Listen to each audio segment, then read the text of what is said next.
And it's a great pleasure to welcome Annalisa A.Pillepich as our Quid Ultra Colloquium speaker. Annalisa is a research group leader at the Max Planck Institute for Astronomy in Heidelberg. And before that, she obtained her bachelor and master in physics at the University of Pisa, to then complete her PhD in physics at the ETH in Zurich in 2010, with a thesis on constraining primordial non-Gaussianity from the large-scale structure of the universe under the supervisions of Cristiano Porciani. She worked as a postdoc at the University of California in Santa Cruz and at Harvard University in the groups of Piero Madau and Lars Enquist. And finally, in 2016, she reached back to Germany. Annalisa is an astrophysicist who develops and uses large volume cosmological simulations to understand the formation and evolution of galaxies, such as the IllustrisTNG. But she has been and is being involved in a large diversity of research topics, such as the structure and assembly history of the Milky Way galaxy, stellar halos and low surface brightness galaxies, and the understanding of the properties of galaxy clusters. They are used as cosmological probes, the early universe, primordial non-Gaussianity, and 21-centimeter cosmology. So a really large diversity of research topics. But today she will present some recent work on constraining quenching mechanisms via observations and simulations of the gas around galaxies. And so I thank you again, Annalisa, for accepting our invitation, and I leave the stage to you. Yes, thank you very much. Can you hear me well? Yes. Okay, absolutely. then. Yes, good afternoon, everybody. Thank you so much. Yes, we are going to discuss the halting of star formation in galaxies, mostly massive galaxies. And we will start from a theoretical perspective. In fact, from a numerical and simulation perspective, as the movie suggests. Here you're seeing the assembly of a galaxy that by redshift 0 will be similar to Andromeda, our neighboring galaxy. And the movie is from a simulation that we call TNG 15. In the center, you can see gas density in projection. On the bottom right, these are zoom-in views of the center of this galaxy, stellar light and gas. On the bottom left is the large-scale structure around this particular object. Earlier on, it was in dark matter density, and now it's in gas density. Now, this movie is meant to remind us of three things. First, galaxies are not isolated. They accrete smaller ones, as the one that is coming in now. They may merge into more massive ones. And now the movie is changing color just to show you metallicity. But also, galaxies can accrete gas, and they can accrete gas directly from satellites, from the circumgalactic gas, or directly from the large-scale structure. And finally, three, galaxies can get rid of their gas. As you may see, outflows emanating from this galaxy. And according to current theory, these outflows are usually driven by energy injections, either from supernova explosions or from what we call activity of supermassive black holes at the center of these galaxies. Gas flows, feedback are fundamental ingredients to understand quenching. This is the underlying question of my talk, which is what stops star formation in galaxies, in mostly massive galaxies. And in the last 15, 20 years, people have come up with a series of possible processes. The most popular one today is, again, this energy, momentum, or mass injection or radiation injection from supermassive black holes, active ones, so AGN feedback. But people have also proposed morphological quenching, galaxy-galaxy mergers, gravitational heating. In fact, in my talk, I start from the boundary conditions that quenching in massive galaxies is driven by supermassive black hole feedback.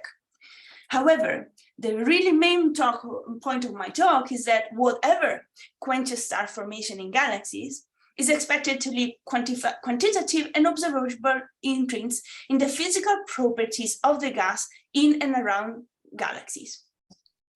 I will show you this by starting with overview of cosmological galaxy simulations to have everybody on the same footing.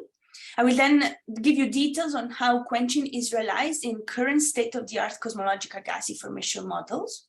I will then give you ideas of predictions and observations of the direct impact of supermassive black hole feedback on the gas, on the properties of the gas around galaxies. And I will finish with the cherry on the cake, a new phenomenon that we have found in galaxy data in SDSS, and that statistically represents the linking of all these elements depicted here in this picture. Again, for the purposes of this talk, I will use the words quenched, quiescent, and red interchangeably. These all refer to galaxies that, from a population perspective, have stopped forming stars. We will talk about supermassive black holes as particles or objects that can accrete mass, but they can also release energy with masses above 10 to the 5, 10 to the 6 solar masses. And then I will also use interchangeably words like CGM, circumgalactic medium, intergalactic medium, halo gas, gaseous halos, or galactic atmospheres, always to refer to the volume filling gas in and around galaxies and within the potential well of their dark matter halo hosts. Clear? Okay, so let's get started. The TNG50 simulation of their movie at the beginning is a cosmological magneto-hydrodynamical simulation. And over the next 7 minutes, you will understand exactly what we mean by that. So the numerical community that does galaxy formation is proceeding on two parallel tracks. On the one hand, people simulate idealized or individual simulations, isolated, or galaxies in the cosmological context, but still one simulation, one main galaxy, like the ones depicted here across, say, 30 kiloparsec on a side. And the benefits of these simulations is they can achieve very good resolution, something like spatial scales of the parsec level. On the other hand, over the last few years, it has been possible to simulate thousands of galaxies on large representative portions of the universe. I'm talking about simulations where we follow the coevolution of cold dark matter, gas, stars, supermassive black holes, and in some projects, magnetic fields, all the way from redshift 150 to redshift 0, where dark matter organizes itself in this cosmic web of filaments, sheets, voids, and halos. So these are the simulations we will be talking about today. So watch out. And the important thing is that gas permeates everything, not just the large-scale structure, but also the halos. And on the physical size of a pixel in this image, these kind of simulations actually realize resolved galaxies and thousands of them. Additionally, they follow the coevolution of various phenomena happening on various spatial scales, so that what happens within galaxies may affect the gas and dark matter on the halo scales or on the large scale structure, and vice versa. For example, the evolution of galaxies is to zeroth order determined by the hierarchical growth of structure. How is this achieved? It's done by solving the coupled equations of gravity and magneto-hydrodynamics or hydrodynamics in evolving and expanding universes. These equations being also coupled to equations representing the physics of galaxy formation, like star formation, gas cooling, chemical enrichment, stellar evolution, stellar feedback, and seeding, growth, and feedback from supermassive black holes. All these phenomena are taken into account at the so-called subgrid level, where the spatial scales we're talking about in current state-of-the-art simulations is of the order of, say, a kiloparsec, or in the simulation I mentioned earlier, down to 50, 100 parsecs on average in the star-forming region of galaxies. Okay, simulations we are talking about are Eagle and Illustris, Horizon AGN and Magneticum from 2014-2015, or more recently, the next generation Illustris, IllustrisTNG, and Simba.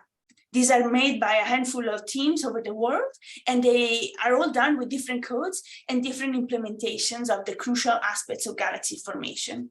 So for example, a star in a simulation is not a star, it's a stellar particle representing something like 10 to the 4, 10 to the 5th, 5, or 10 to the 6 solar masses of mono-age stellar populations. But because we are gonna start from the IllustrisTNG simulations, I'm gonna give you a bit more details about them. So the next generation Illustris project is the one I co-led and developed together with my colleagues between Germany and the United States, listed here. We are talking about cosmological gravity and magneto-hydrodynamical simulations, where we aim at following the coevolution and interplay of thousands of galaxies across 13.8 billion years of cosmic evolution. Our main runs are depicted here. They're called TNG 100, TNG 300, TNG 50, so that you remember in moving megaparsec the size of the domains we are simulating. The larger the volume, the better the statistics, more galaxies. The smaller the volume, the better the resolution we could achieve. These are all based on the so-called moving mesh repo, which is fantastic. They include magnetic fields, and they're based on the so-called TNG physics model, which I will give you some detail now. I also give you some more details for the slides later. Good. The simulations of TNG still have an unmatched combination of volume and resolution. And their output, we have already made it fully public. In fact, it has been used in more than 500 papers. How is it possible? Well, because these kind of models have enormous information content, and this makes them really very much testable and widely applicable. Whether you're interested in the phase-space properties of dark matter, of stars, on star formation, or many manifestations of gas on cosmic and galactic scales. Also, their output is reasonably realistic in a number of instances. For example, these are galaxies. A few galaxies in a stellar-like composite realized in these very large cosmological volumes. However, we do not only follow a few galaxies, but thousands of them. And across wavelengths, for example, these are redshift 2 star-forming thin galaxies from the TNG 50 simulation. On the left, you are seeing them in H alpha light, on the right in stellar light in 3 composite bands, as if it was observed by JWST near CAM. Also, as I mentioned at the beginning, galaxies are not isolated, but the majority of them actually live in groups and clusters like these clusters, like Virgo-like objects, here depicted in stellar mass density projection.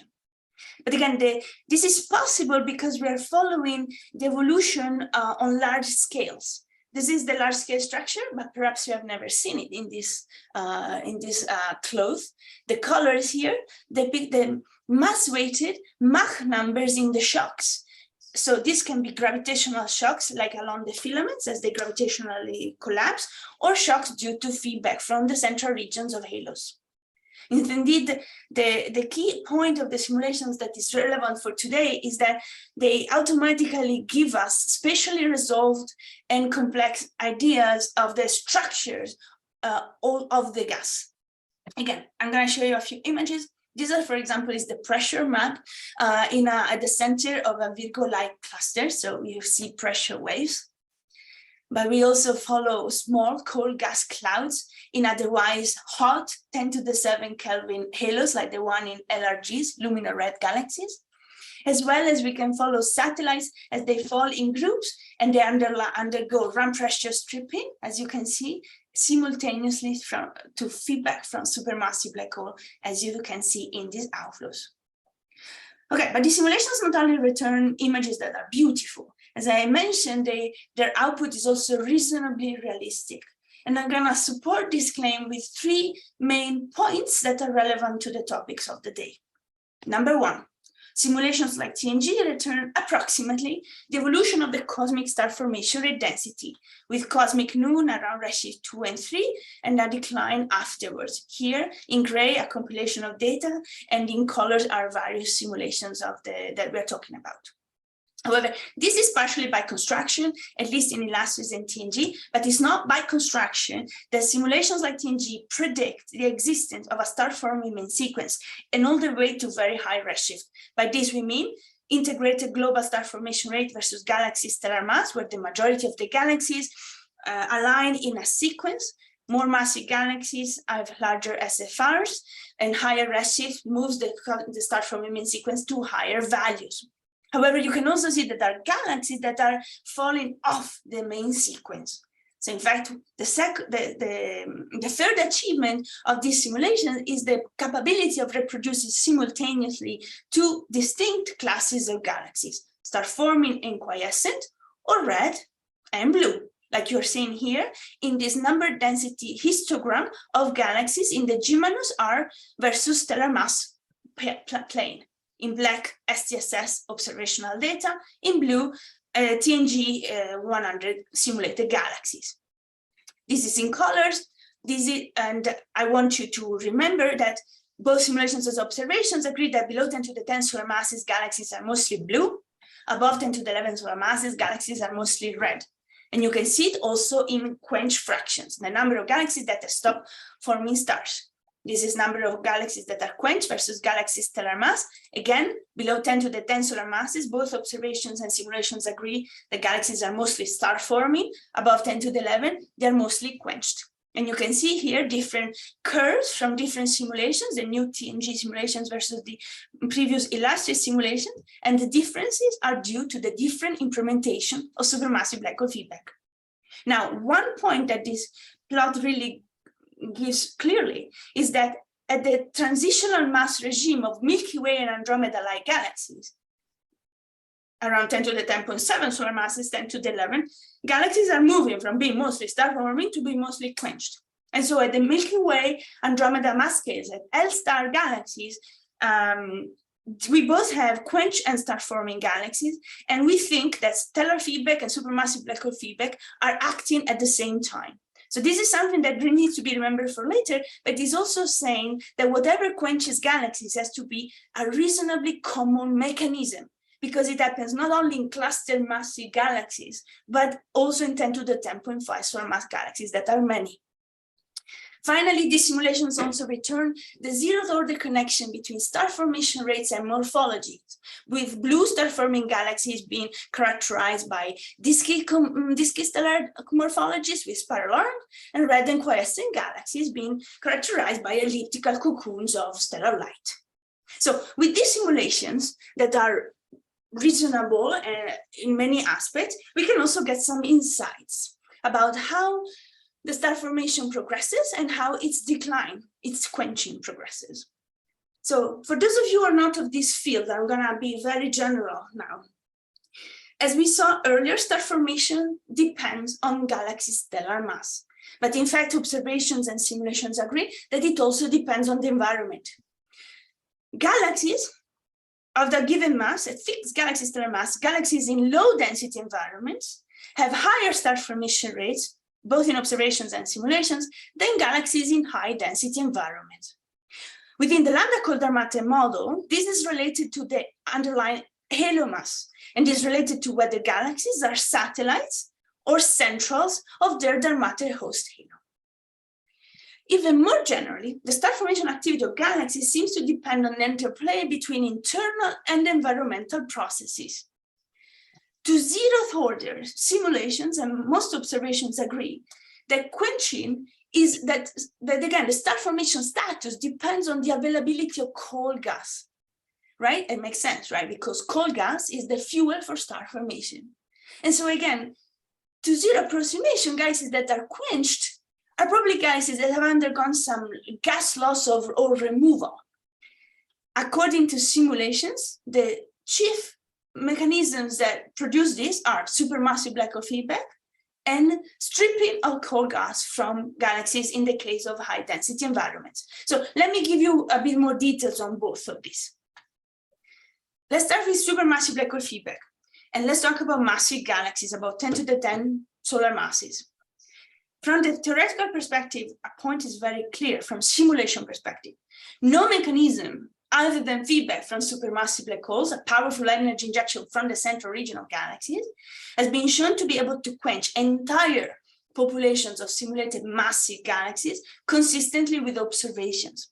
Mergers can do that sometimes. Morphological quenching, yeah, of course, if some gas is already gone, but not at the population level. We show this, for example, in this way. Take the TNG simulations here in red. Let's switch off supermassive black hole feedback. You get the same, in the same simulation, switch off the feedback from supermassive black hole, you get the blue dots. This is to show in this color magnitude diagram that in TNG, as well as in all other large-scale volume simulations, a red quiescent population of high-mass galaxies develops only when supermassive black hole feedback is active. In fact, in our simulation, this happens only when feedback from the low accretion rate, radiatively inefficient kinetic feedback from supermassive black hole is in action. So let me give you some details about this. So on top of gas cooling, stellar feedback, star formation, etc., in TNG, we implement supermassive black hole feedback. We don't know how supermassive black holes form. We see them at a certain mass, and then we allow their energy to be returned to the gas around them, like a supermassive black hole in the middle here. So if the supermassive black hole is accreting mass very fast, we do the so-called thermal mode as a continuous thermal dump. The gas particles or cell around the black holes are donated thermal energy. They are heated up. If the black holes are actually accreting very slowly compared to the Eddington ratio, we actually do an intermittent overtime isotropic kick of the surrounding gas in different directions at different time steps, so that on average in short periods of times, it's isotropic. And finally, we also mimic radiative AGN feedback by adding a modulation to the cooling time and cooling functions of the gas around the black holes due to the AGN radiation. This is how we implement it at the injection scale, at the sub-grid scale. And this is what comes out when we run the simulations. When we run the simulations in TNG, massive galaxies, the kinetic mode, this low accretion rate, is the dominant one and is the one that produces quenching. Here you see a galaxy, RSC1, that is about to quench. You are seeing it edge on, and from left to right, you see gas velocity, gas temperature, gas density, and gas metallicity. Supermassive black hole driven winds drive large-scale outflows of gas at thousands of kilometers a second that shock hits the gas, creating low-density bubbles of highly enriched material coming from the central regions. So, according to TNG, the same physical mechanism, this energy injection in kinetic mode, similar to jets but not identical, initiate galaxy quenching, keep galaxies quenched by offsetting the cooling times in the gas at tens of kiloparsec away from the galaxy, but also indeed affect the gaseous halo at much larger distance than where the supermassive black hole feedback is really acting, and the effects are clearly non-isotropic. This is all about massive galaxies, okay? What about low mass galaxies? Okay, for you that are not of this field, again, remember, low mass galaxies are typically star forming unless they are satellites in more massive groups and clusters of galaxies. Again, these are quench fraction versus galaxy stellar mass. On the left is centrals only, central galaxy of their halo. On the right is satellites. In gray is observational data, in black is simulations, where you can see a good agreement. But what I want you to notice is that at the low mass end, if galaxies are centrals, they are rarely quenched. But when they start to be in massive halos of 10 to the 12, 10 to the 13, or even 10 to the 15 solar masses, this quench fraction spikes up. Now, what is the cause? Again, according to our simulations, the most obvious apparent mechanism that is associated to the stopping of star formation in satellites is actually the removal of cold gas for future star formation. Galaxies that are following and orbiting in groups and clusters of galaxies, they are actually interacting with the gaseous halos in this intra-group, intra-cluster medium, and undergo run pressure stripping, producing these beautiful jellyfish galaxies observed and simulated. For example, we put 80,000 images on the universe last year, and by visual inspection, we now have a sample of thousands of simulated jellyfish galaxies that we can use to understand better this phenomenon.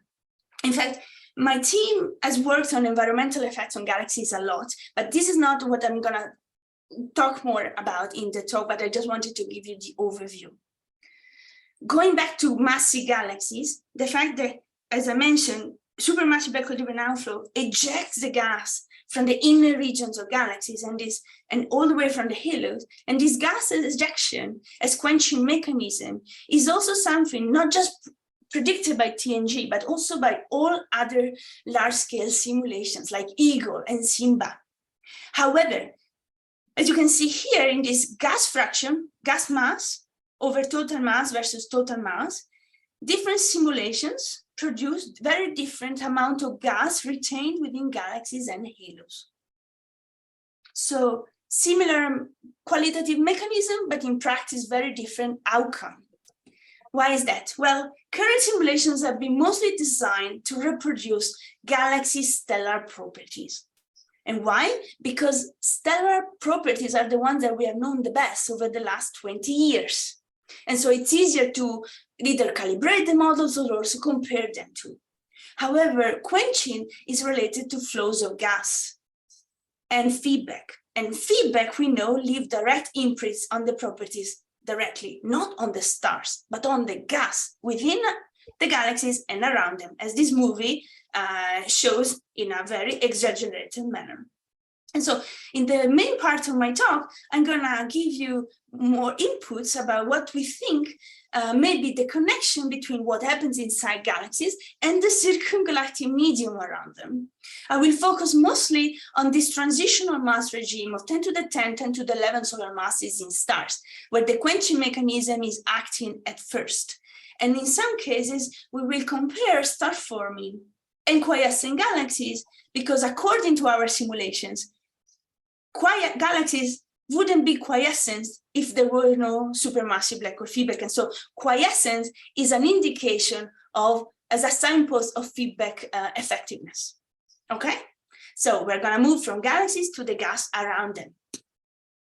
Effects on the gaseous halos. So I start with predictions and observations of what we call the X-ray luminosity dichotomy in the halo. So now, again, think about galaxies, zoom out, and think about the gas around galaxies. This is dominated by hot gas, and hot gas emits in X-rays. And we can make mock observations of our own simulation data by transforming physical properties of the gas, density, temperature, and metallicity, into what would be into photons in X-ray bands, as they could be observed by Chandra. And to do this, we run plasma modeling, and we account for the responses of the telescopes and everything. So, for example, we get images of X-ray emissivities of our simulated galaxies or halos and X-ray spectra. So when you integrate the X-ray luminosity from a given volume, you can characterize one galaxy with one number. And this is what we've done here. This is the integrated X-ray luminosity in a given band of galaxies in a given aperture as a function of galaxy stellar mass or magnitude. You are seeing TNG blue galaxies in blue and TNG red galaxies here in red. According to TNG, okay, at the transitional mass regime here, blue galaxies are actually surrounded by brighter X-ray gaseous halos than quiescent galaxies. So X-ray depends on metallicity, temperature, and density. As I told you earlier, supermassive black hole feedback in TNG ejects gas, so dilutes the gas, makes the density lower. At the same time, it heats up the gas and also enriches the gas.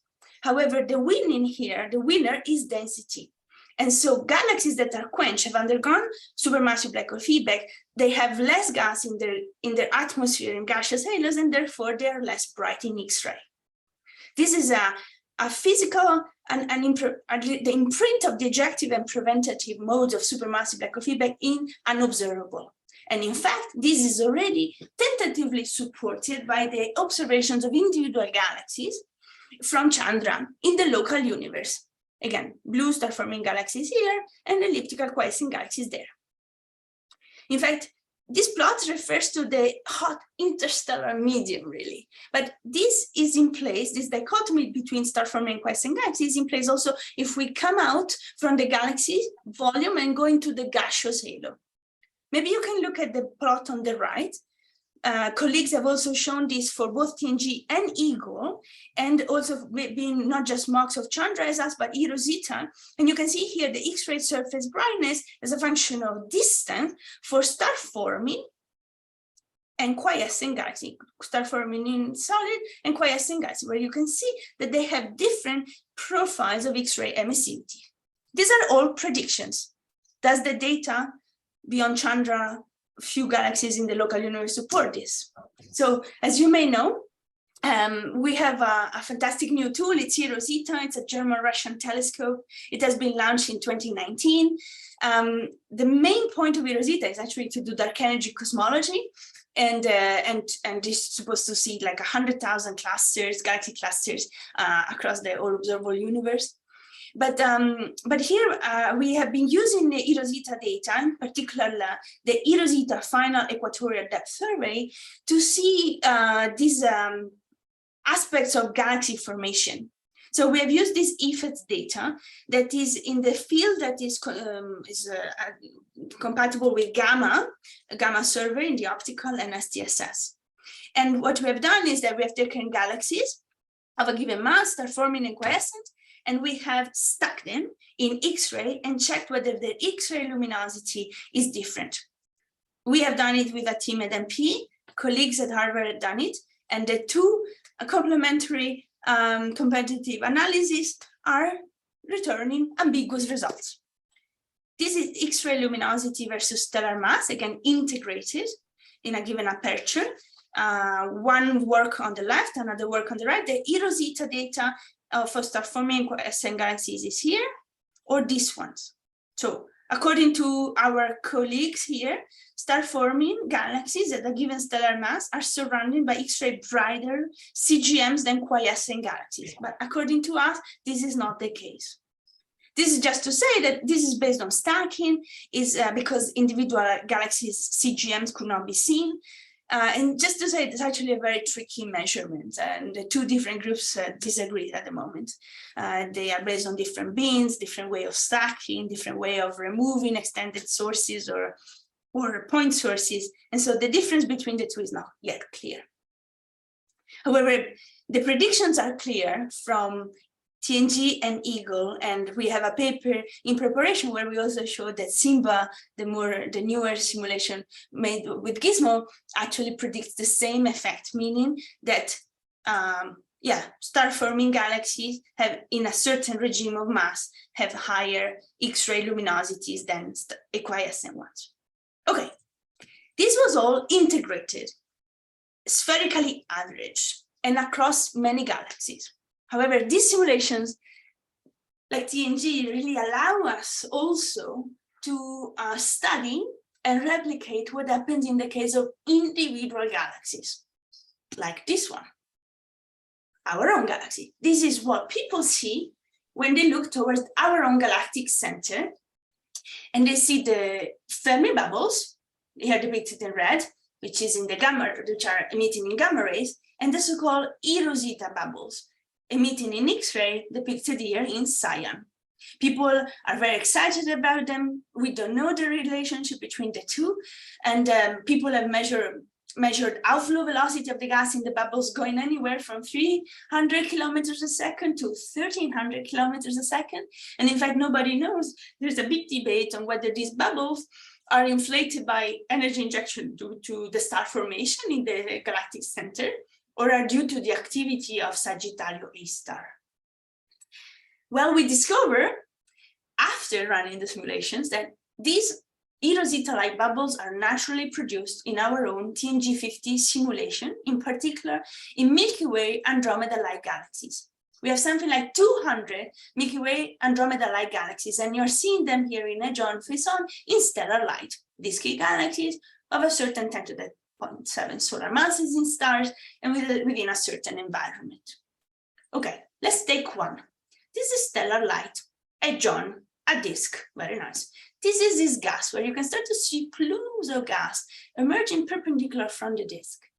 And this is what you would see at the tens of kiloparsec scales above and below the disk in mass-weighted pressure and X-ray luminosity. Okay, we think that black holes drive, in this galaxy, drive outflows of hundreds of kilometers a second that enrich the gas, shock heat the gas above and below the disk at supervisual temperature, and this gas shocks the present pressure-supported CGM of the galaxy above and below the disk.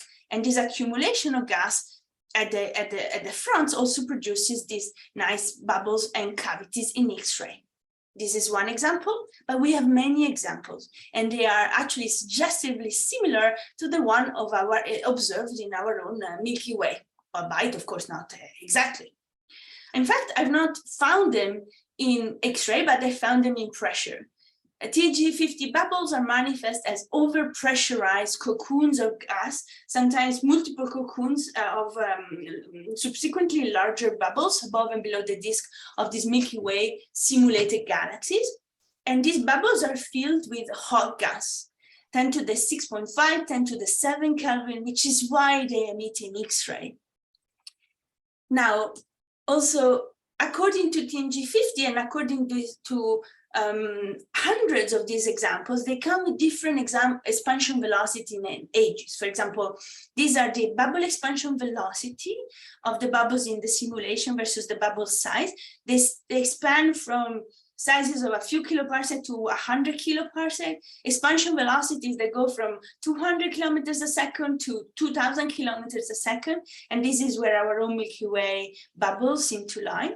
And what I want to really emphasize is that they are a frequent phenomenon according to our model. 2/3 of these 200 Milky Way Andromeda-like galaxies actually exhibit this kind of bubbles. Now, I tell you how we think they form in our simulation.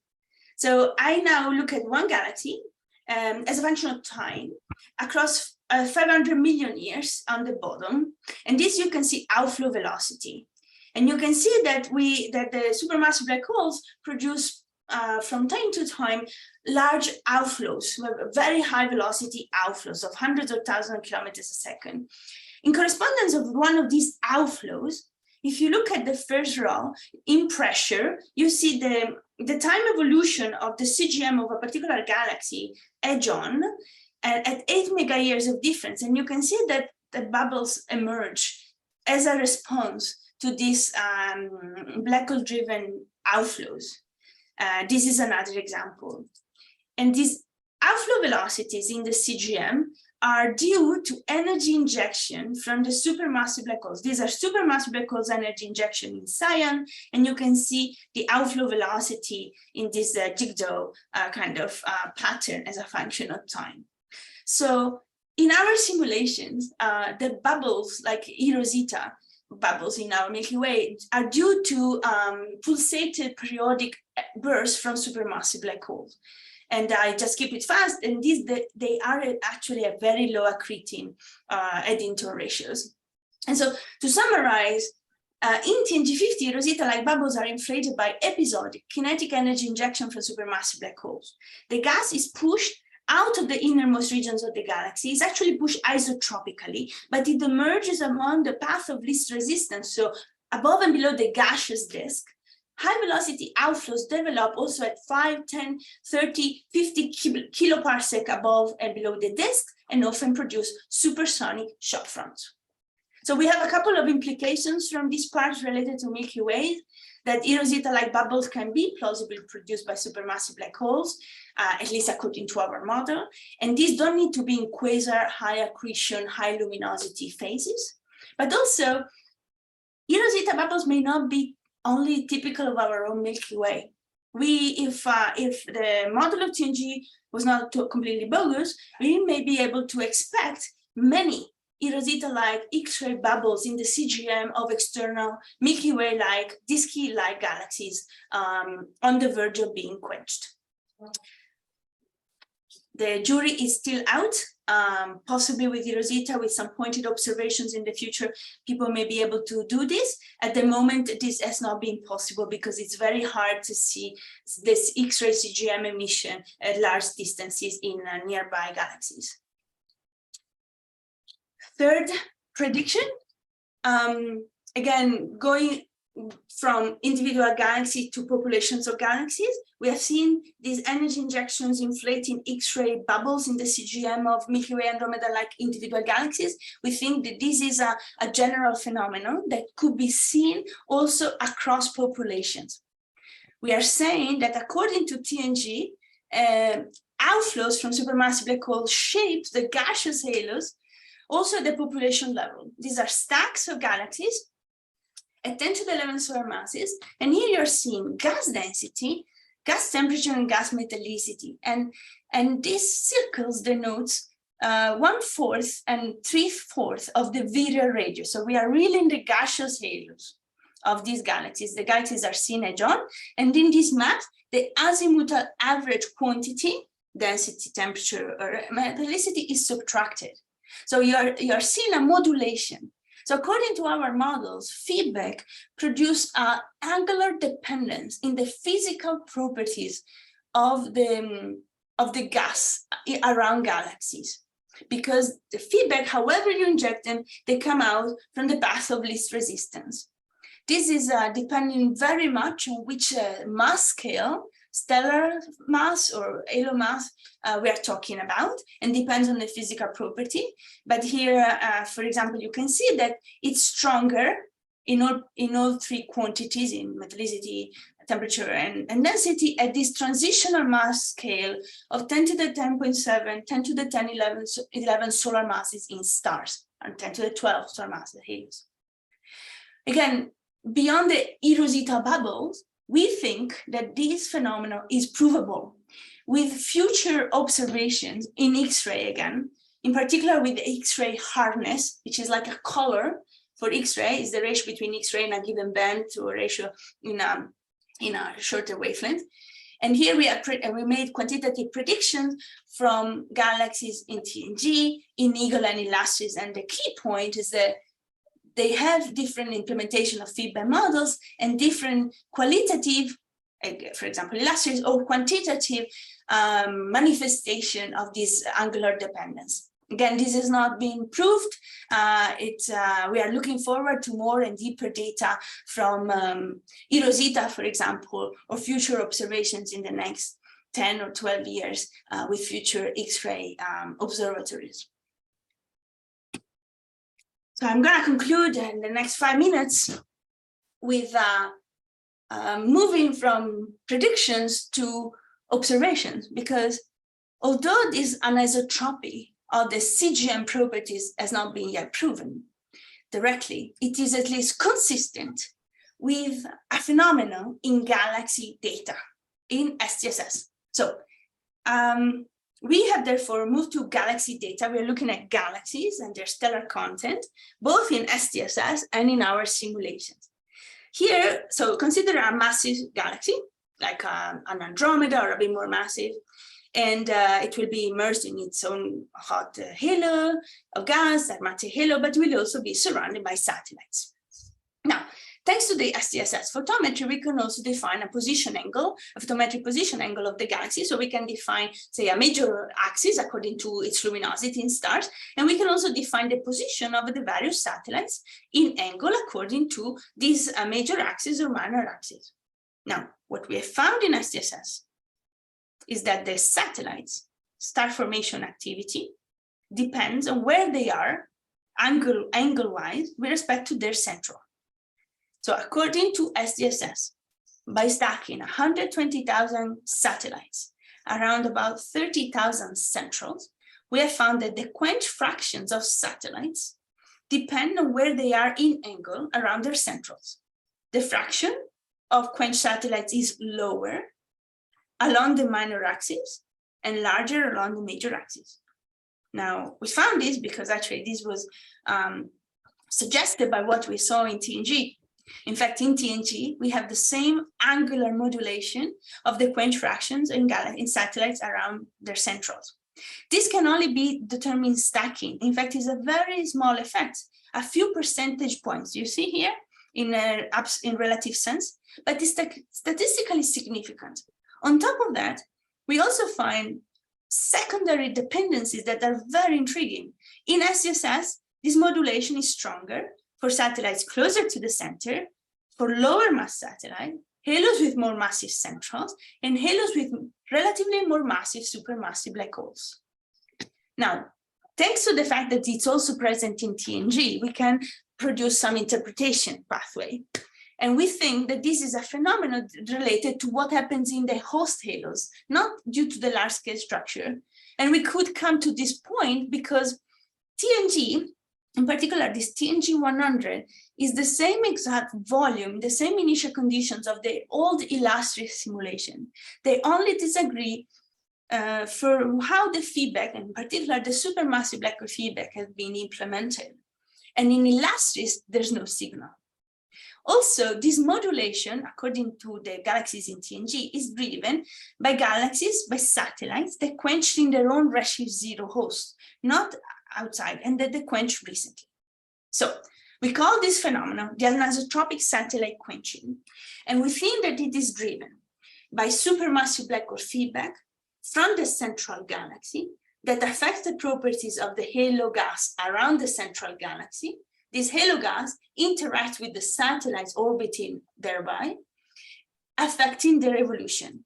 So, as I told you earlier, at least according to TNG, supermassive black holes carve lower density regions in the halo gas. Lower density means lower run pressure stripping for satellites. But low run pressure stripping means less gas removal along the orbits of these satellites, and therefore relatively less efficient quenching, at least one of the possible quenching mechanisms for satellites. If this carving is anisotropic, then, like in particular, as we predict from most of the simulations, then this phenomenon will get an angular modulation. So we really think that this SDSS data picture is a quintessential manifestation of the effects of supermassive black hole feedback that extend to far-reaching distances compared to where the energy has been injection, compared to the place where the supermassive black hole lives, and also non-isotropic effects. And this can be seen across galaxy populations. And we think it's also a population-wide manifestation of the so-called eROSITA bubbles that we see in the Milky Way. So I come to my conclusion. I think I given you some ideas to support our claim of how informative the properties of the gas in and around galaxies can be in terms of quenching mechanism. The gaseous halos around normal galaxy, L-star galaxies, the one like Milky Ways, encode quantitative and observable constraints on the quenching mechanism, on the feedback, and I've shown you mostly from the perspective of supermassive black hole feedback. I've also talked to you about 4 particular phenomena, like this X-ray luminosity dichotomy at the transitional mass scales of 10 to the 10.7 solar masses or so. Star-forming galaxies are surrounded by X-ray brighter halos than quiescent galaxies. eROSITA bubbles can be reproduced by large-scale cosmological simulations of Milky Way-like galaxies. They are an individual manifestation of what could be actually a population-wide angular dependence of the properties of the CGM, which may be consistent with this anisotropic satellite quenching, for which observed satellites are less quenched along the minor axis of their central, and we think because of the supermassive black holes of their centrals. Some of these are predictions in the sense that it's not been possible to prove them. Some of them have been proved by some observables in some observations, not in others, and but the SDSS phenomenon is certainly there. Now, if I have 1 minute, I just want to advertise how we will ever be able to maybe prove the existence of eROSITA-like bubbles in external galaxies, or this is X-ray CGM anisotropy. So, although in simulations it's easy to predict the X-ray luminosity of the CGM, we're still talking about very, very weak signals.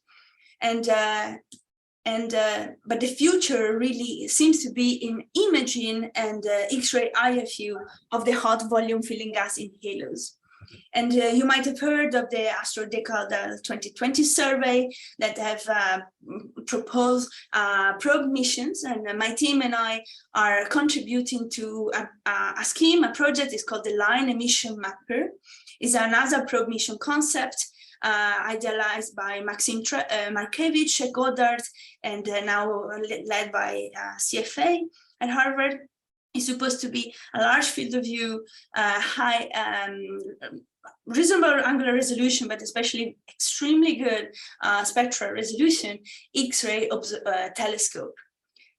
So it will be possible not just to do imaging, but to do true spectroscopy in X-ray. For example, this is what is the spectrum of the CGM of a galaxy, as could be seen by LEM, and as a comparison is the resolution in wavelength of a normal CCD X-ray camera, like in current Chandra. And we are very excited about it. I hope you will be excited also because of what I told you of what the simulations predict. And the LEM will supposedly be able to detect and map the hot CGM in emission out to 100 kiloparsec or more in Milky Way-like galaxies in the nearby universe. So it's supposed to be very interesting.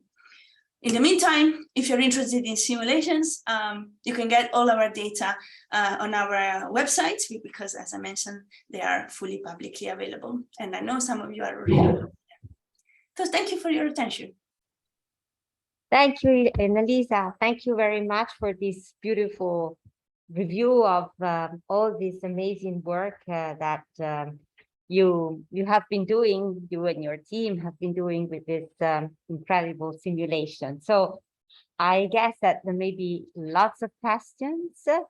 I have actually, in the meantime, while waiting for people to raise their hands or to ask their questions from even from remote, I have a couple of curiosities. Mm-hmm.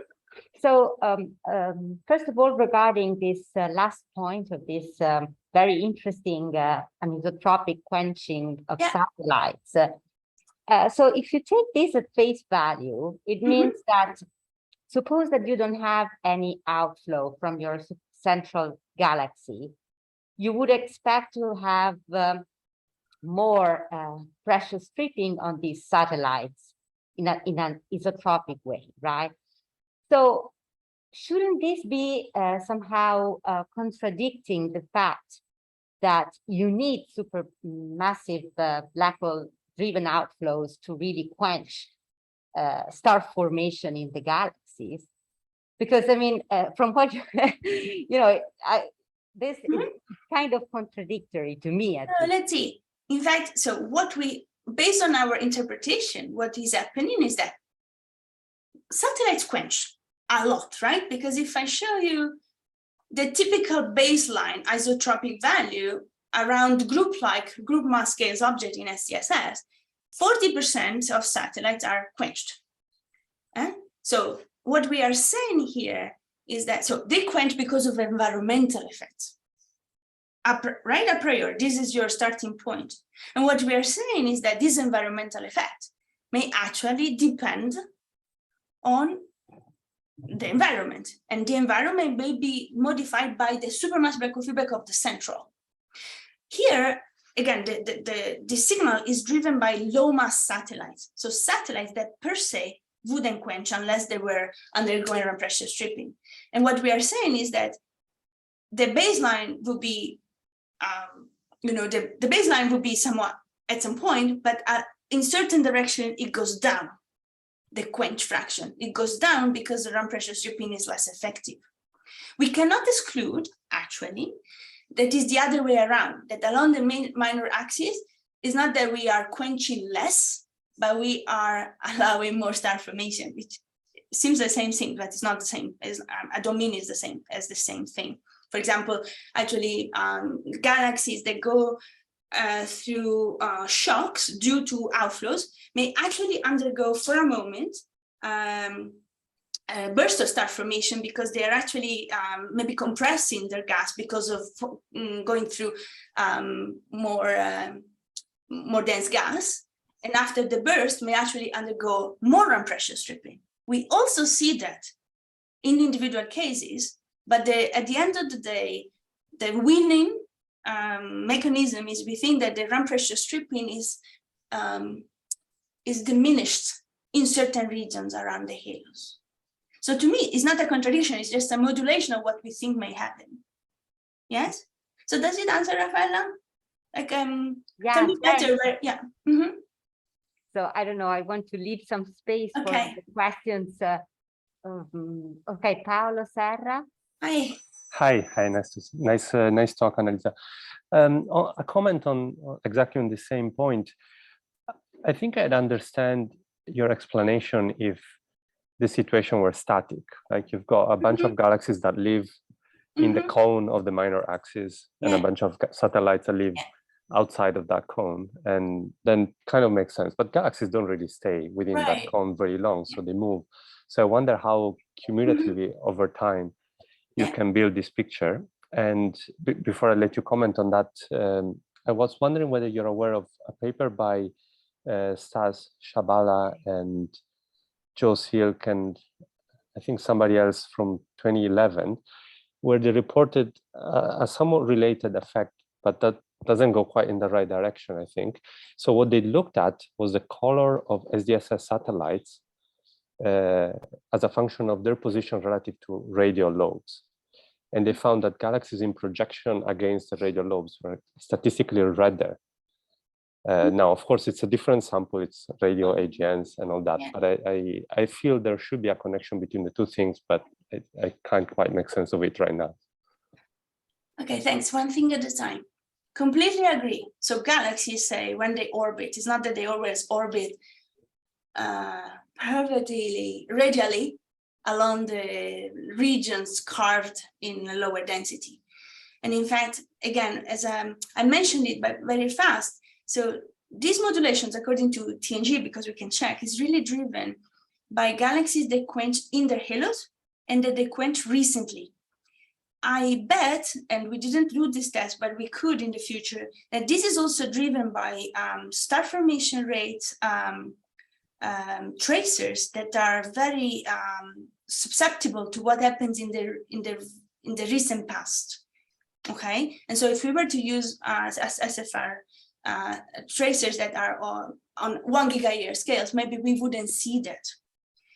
And this is, of course, all modulated, average across all possible orbits of all galaxies. And otherwise, the phenomenon could be even higher. So it's really driven by only those galaxies that they happen to pass through the low density regions. Maybe another thing, this is seen all in projection. When we do it in 3D, it is much stronger in actual 3D. Another thing I could add is that, what did I want to add? We also saw, but it was statistically insignificant actually, the diffraction of the set of jellyfish galaxies in TNG was going in the right direction. It was, there were fewer jellyfish galaxies above and below the disk. And the other thing is that if also the galaxies don't always maintain their axis all the time. They can also rotate, and so these cones can be quite large. So they are not these are not collimated jets in every possible way, and the effects, these opening angles, as maybe I can see here, can be extremely large actually based on our models. Okay, so this goes in the direction of what you had in mind. But another thing I would like to point out is that I think also in SDSS, this is we are stacking thousands of galaxies and 30,000 centrals, but these are all centrals of 10 to the 11.2 solar masses. So they are living in groups which are not clusters. They're not massive. So according to TNG, this anisotropy of the circumgalactic medium should actually disappear if due to feedback from supermassive black holes as you go to more and more massive halos. Why? Because for us, for the outflows to come out in certain directions, we need something that redirects them in that direction. What is it? It's the gaseous disk. But as you go to more and massive halos, their centrals are more and more quenched, and they don't have gaseous halos to actually redirect any feedback. And in fact, the outflows in BCGs can go in any direction. So at the highest mass end, people may be seeing effects that are related to angular modulation, but I argue and speculating right now that this is not the same phenomenon. So this should relate to what you were saying about this other paper I also talked with Frank van den Bosch that in the past, in 2008, 2009, they also saw anisotropies in the color distributions in SDSS. And at the time, they thought it was mostly a large-scale structure phenomenon. But again, this phenomenon is not in Illustris, which is the same large-scale structure, but different feedback from supermassive black hole. I hope I addressed both your points. Yes, you did. Thank you very much. Thank you, Annalisa. Any other question or curiosity for Annalisa? There is a question from here, from here. So, Hi, Annalisa. Alessandro Deca speaking here. Hi. I have a curiosity. When you showed for the first time the fraction of quenched galaxies as a function of their mass, so you showed us that we need to include the black hole feedback in order to recover the quenched fraction. But we still have some, let's say, some differences in the central range around 10 to the 10 solar masses. So is that due to the resolution in mass that we have on black holes inside simulation, or is it due to another reason? Yeah, you're referring to this plot, I guess? Exactly. And to this discrepancy. Yeah, exactly. So let me see. So this discrepancy, so here, it's a comparison a bit at face value. We try to use the same definition of quenched fraction and the same selection, but we did it not as well as we could have. In this plot, we did it more carefully. And for example, for the central, the SDSS data is in gray, and then we applied exact selection function. We replicated exactly the same selection of galaxies as a function of star mass. And you see the difference between what we call the nominal, what comes out directly from the simulation, and what is called mock, by mocking exactly what Andrew Wetzel, or we understood Andrew Wetzel did, and there could be a difference there. So whenever you see, so my claim is the following, that whenever you see differences at the 10 percentage points, 20 in quenched fractions, to me is good, because the underlying uncertainties and systematics are of this order. So I didn't even try to explain it, or I'm happy to speculate as why this could be, but again, if we do the analysis a bit differently, we get quite good agreement. So again, 20 percentage point in quenched fractions, agreement, good in my mind. Okay, yeah. Thank you. Yeah. Thank you, Annalisa. Any other question from the remote attendants? I see Flaminia. Yeah. Yes. Hi, Annalisa. Hi. Thank you for the very nice talk. I have just a curiosity. According to your analysis, supermassive black holes are responsible for the quenching of galaxies through the kinetic feedback mode, right? Yeah, exactly. Yeah. Do you have an idea on what happens in the higher redshift regime? It is related to the downsizing trend, which is observationally established. Yeah. So okay. So I think so. The point is that let's see. I can. Do you see another paper? Yes. Okay. So very quickly. So in our model, the quenching is done by this kinetic feedback. So it's an injection of kinetic energy at low accretion rates. However, if you go to high redshifts, galaxies, depending on their mass, so higher redshift galaxies and lower mass galaxies are progressively more in the high accretion rate domination. So they have more gas, and so the gas can go into the supermassive black holes, and so the black holes are actually accreting fast, almost at Eddington. And in our model, they do another type of feedback. Now, the way we implement this other type of supermassive black hole feedback is ineffective in our way of implementing, but we cannot exclude that our implementation of thermal energy injection at high accretion rates would actually do something different in a different implementation, in a different code. In fact, in EGO, they don't have kinetic energy injections, but they have only thermal energy injection at whatever scale, but we also compare the quenched fractions. Now, again, the point is that you go to higher redshift and lower galaxies, and they're mostly in thermal mode. So you would expect the quench fractions to be lower at higher and higher redshifts. In fact, if we look at this paper by a colleague of mine who worked with us, Martina Donari, and let me now move it. Okay, so according to TNG, we have a sizable fraction of quenched galaxies, if you can see it in this plot, the redshift 2, already at redshift 2. So there are a number of papers that have compared, and also you guys in Rome, number density of quiescent versus star-forming galaxies as a function of redshift, and quench fractions as a function of star mass at different redshifts. And my point is that at redshift 2 and 3, we already have 50% or more of galaxies above 10⁵ masses that are already quenched, right? However, how quenched, the quench fraction depends extremely on where you're measuring star formation. So this is the, okay, this is the fastest answer I can give you, but we can talk for hours. I guess so. I would have loved actually to talk for hours with you in Rome. So actually, we have to wait for a future occasion. And yes. So, so thank you very much for your time, for accepting our invitation, and thank all of the attendants for participating to this very interesting afternoon. So thank you, Annalisa, and I really hope to see you soon. The same, and thank you so much for having me. Thank you guys for showing up. I know many of you. It was a pleasure, an honor.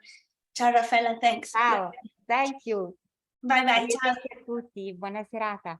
Ciao ciao.